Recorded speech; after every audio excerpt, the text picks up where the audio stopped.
get your pillow, get your sleepy time tea, get your bed, set your alarm clock, because today I'm going to be talking about a very boring movie that just might happen to be the best movie from 2023. About Dry Grasses is the fourth film I've seen from Turkish director Nuri Bilge Ceylan. I call him NBC. If you don't know who this guy is, this video is your sign from above to watch his movies. Well, only if you're into serious, mature, realist films. These are long movies that move very slowly, but I think there might not be anything more subtle or more deep out there. And Nuri Bilge Ceylan really might be the greatest director alive right now, and one of the greatest of all time. With About Dry Grasses, he's done it again. This is another incredible movie. If you live in a major city, there's a chance you can see this movie in theaters right now. I saw it at Lincoln Center, and I have some thoughts about it.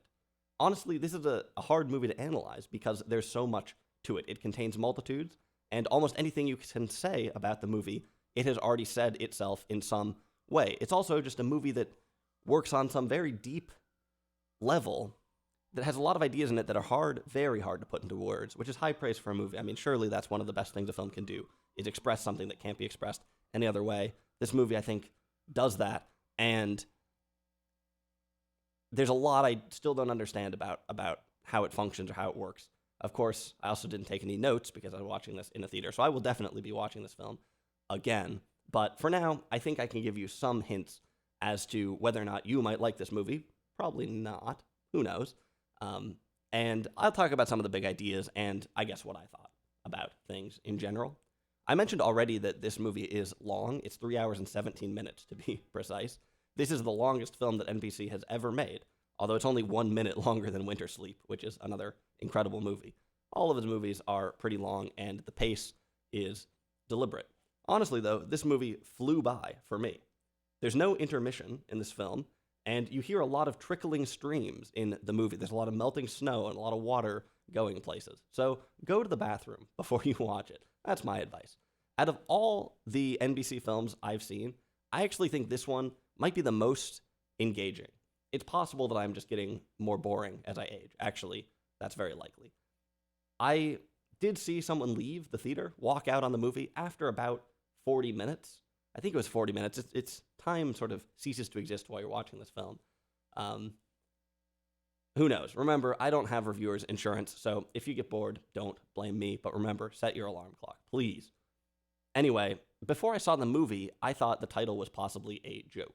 In Ceylan's other films, we spend a lot of time looking at the dry grasses of the Turkish countryside. And it seemed like here he might be doubling down on that, a bit of self-reference, calling the movie About Dry Grasses. Actually, though, most of the film takes place in the winter when all the grass is covered with snow, and presumably it's not very dry. We will come back, I guess, to the snow and to the grass, what this might all mean. But let me carry on with a little bit more about the plot. This is a school movie about a relatively lonely guy named Samet, who is a teacher in a rural village in the middle of nowhere. The Wild Pear Tree also has a teacher in it. That's one of his previous films. That, man, what an amazing movie, The Wild Pear Tree. That's probably my favorite NBC film. In that movie, the main guy's dad, I think, is a teacher. Here, teaching is really at the center. One potential stumbling block in this movie is that it's going to give you a very intimate and unmoralistic portrait of Samet and everybody else. And he may or may not be a great guy. I'm not going to tell you much about the plot, but I will say that one of the subplots in the film involves this teacher's relationships with a young girl in his class. And I'll leave it to you to decide what is really going on there. I don't mean to say that to sensationalize it of, wow, is it inappropriate or not, or something like that. It really is a subtle thing, and you'll just have to experience it when you watch the movie. But like I said, this is potentially a stumbling block because it is very unmoralistic, but this is a topic that for some people might be kind of sensitive. There's some ways in which this idea might also feel a little bit dated, I guess. To me, it feels like, well, maybe 2015 was the time when we were making a lot of movies about adults and kids potentially having inappropriate relationships, like The Hunt. That's a cool movie, very different. Anyway, maybe this has been done. This is a very deep movie that eclipses just about anything else, but I was maybe slightly disappointed when I saw that this subplot was going to be part of the movie.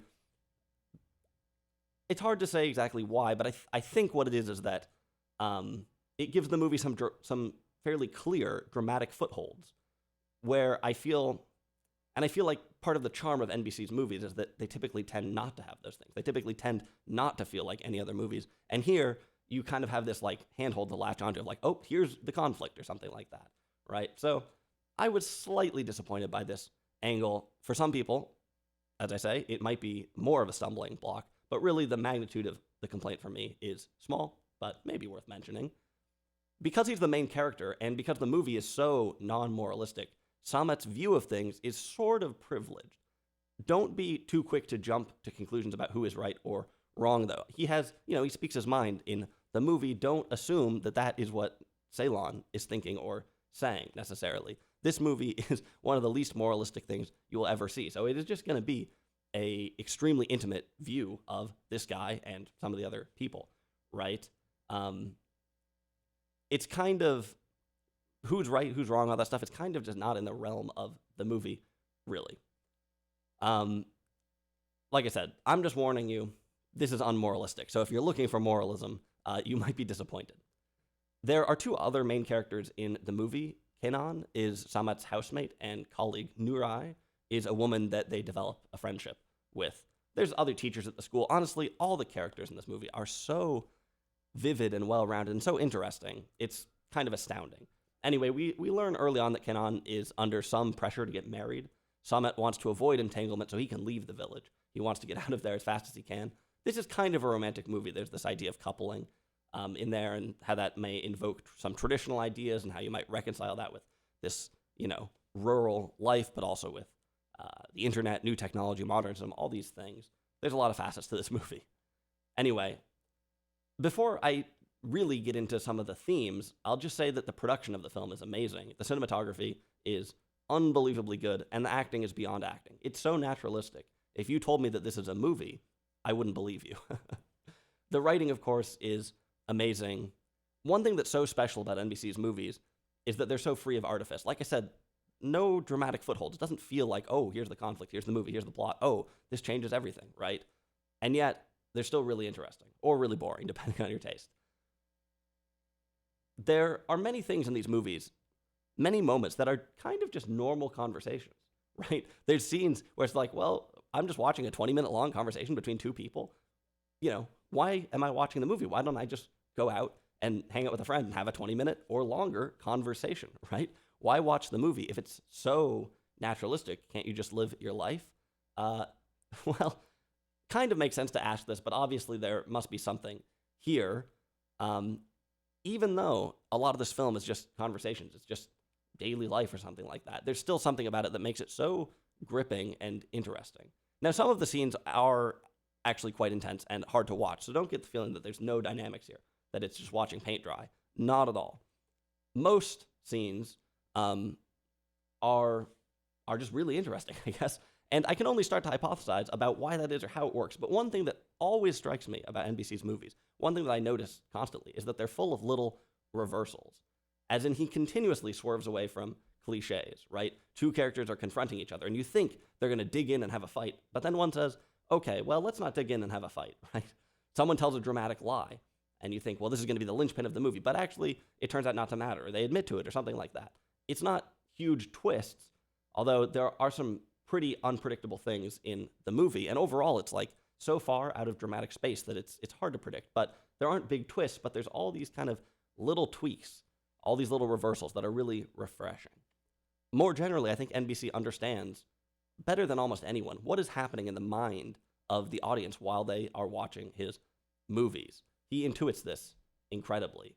And I think this is how he kind of builds up through all these slow and deliberate scenes, ideas and dynamics that continuously tug at your expectations, that continuously sort of turn over a new leaf. Oh, let's see, this is kind of interesting. There's something around the corner. Oh, I didn't quite expect that. Oh, they're going to say this. Oh, interesting. So even as not much really seems to happen, you end up continuously kind of engaged in this movie.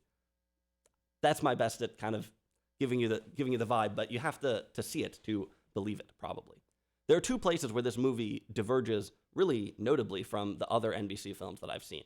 First, it features a number of still photos of Turkish people. I don't think any of the other movies do this. Maybe they do. I can't remember exactly. These look almost like something out of National Geographic. Pictures of, the burly Turkish man out on the plains, out in the grass. It's not totally obvious why these photos are in the movies, and they're not like deeply connected to the plot. They're kind of connected to the plot. But I'm glad they're there. I found these moments to be remarkably profound, like deeply moving. I don't know exactly why. Maybe it's because we see Samet's life so vividly that it kind of breathes life into all these portraits of other people. I think that's part of it.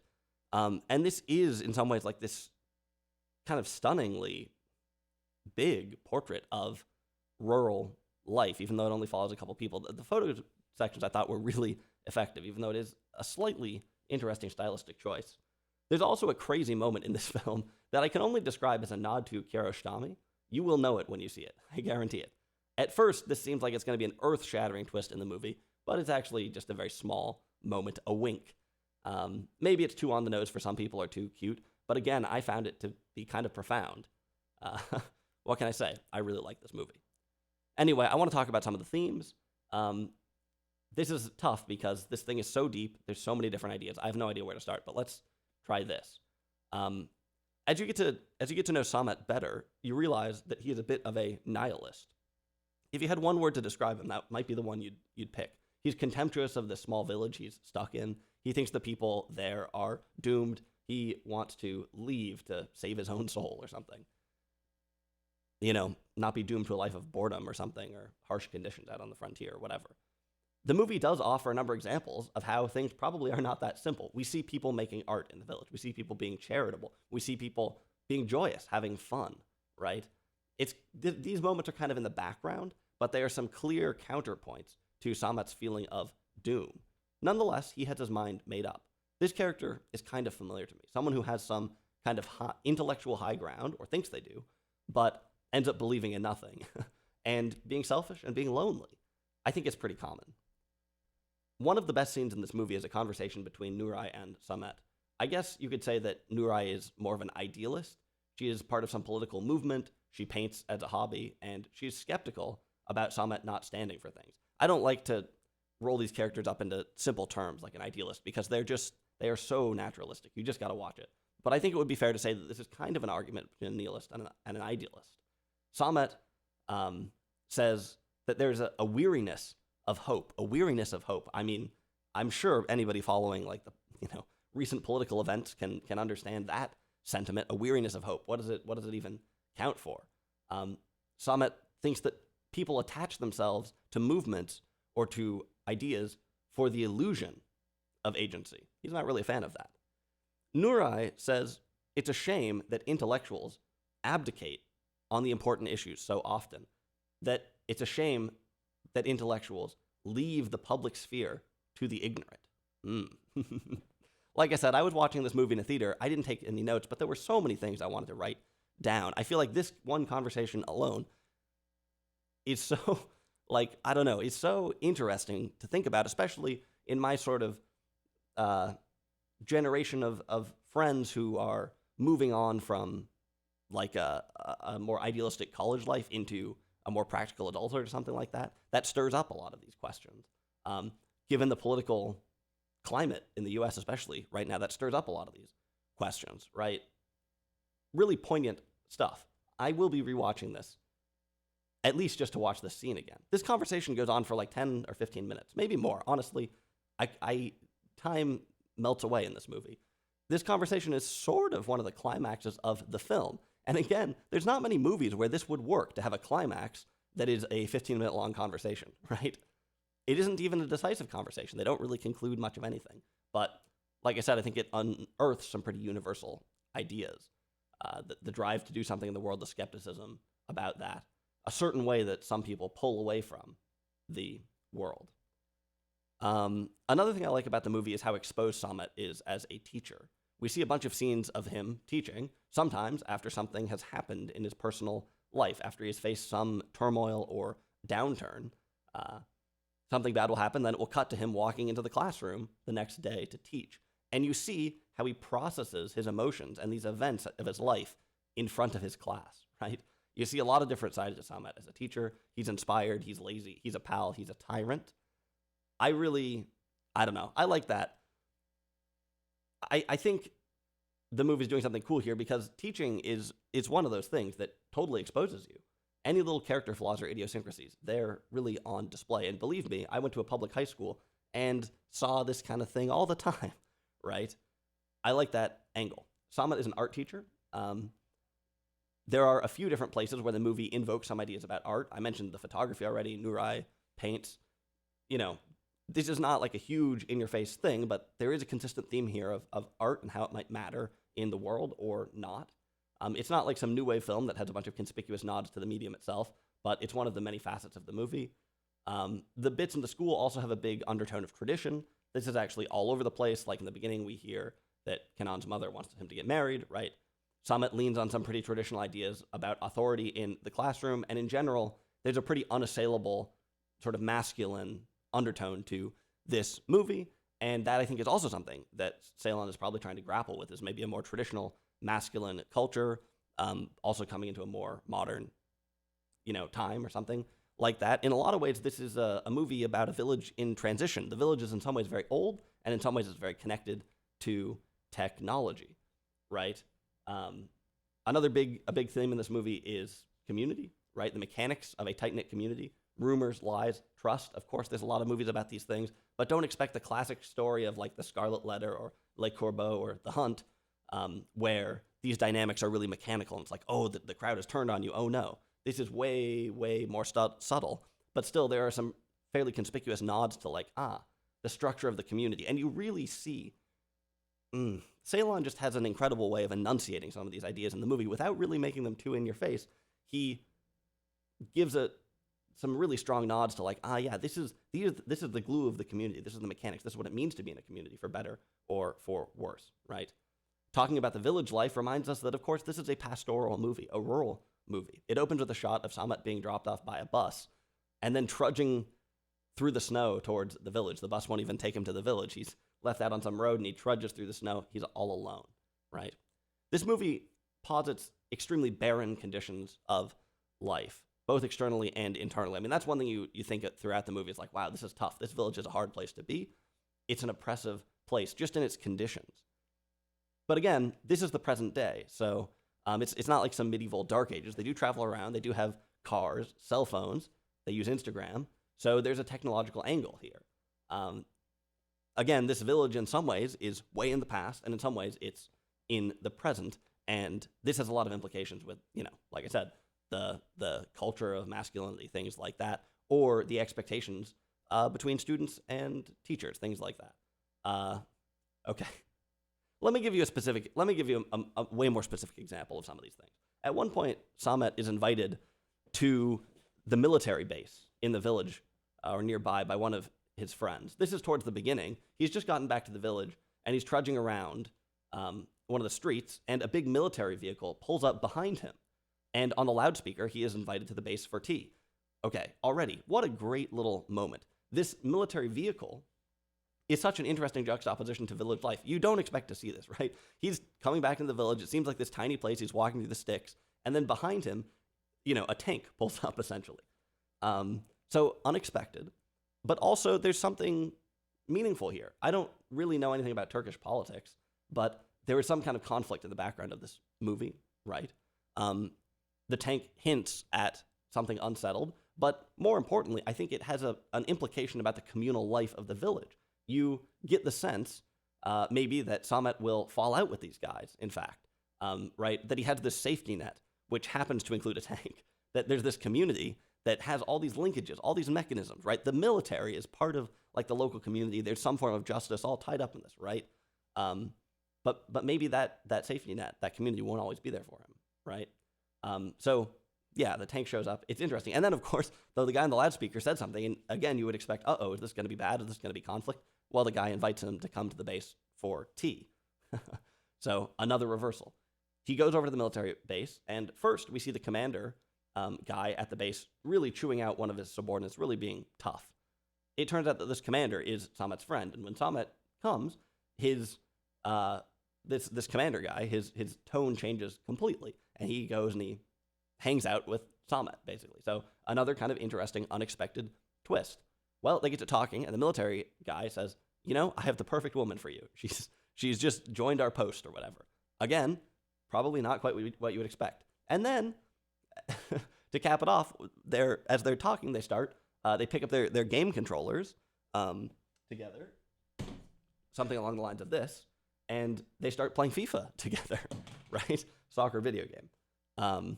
So, like I said, this movie has so many little dynamics that on their own, these things might not seem that interesting at all. You have to sort of acclimate yourself to the movie. You have to kind of zoom in and feel the pace a little bit. But once you start to pick up on all these little threads, the movie becomes deeply compelling and full of all of these different, interesting reversals and all these different thematic ideas. Okay, I don't want to ramble too much more. I'll just say that to me, the opening scene of Samet arriving at the village actually, I think, sets the table for a lot of what is to come. Probably a lot of Samet's distaste of the locals, the doomed life of the villagers. Probably a lot of that comes from inside of himself. He's a lonely guy, I guess. I mean, like I said, I don't want to just dismiss it exactly like that or to say that it's all projection or something, but that's my general feeling about the movie. And I say this mainly just to offset the sort of central voice that Samet has in the film, where he sort of moralizes about a lot of the things in the movie. I don't think that's to be taken for granted. And I'm not saying that merely because I don't agree with we shouldn't have done this, shouldn't have done that. But that's just my hunch about the film. And to offset that, I think it's worth noting how the movie opens with this guy alone trudging through the snow, right? Ain't that life? This is not a movie that you have to see in a certain way. It's not a movie you have to conclude anything about. It's an amazing thing to experience. For many different reasons. I mean, yeah, okay, partly it transports you out to this place, but that's not even really what is interesting about it to me. It is just such a deep and incredibly subtly crafted film. Now, to be honest, I think that I prefer his previous film, The Wild Pear Tree, a little bit more. This movie maybe has a couple of drawbacks, although I hesitate to even say it because I love this movie so much. But maybe the ending isn't as decisive and stirring as that of The Wild Pear Tree. There's a couple of plot points that get a little bit orphaned.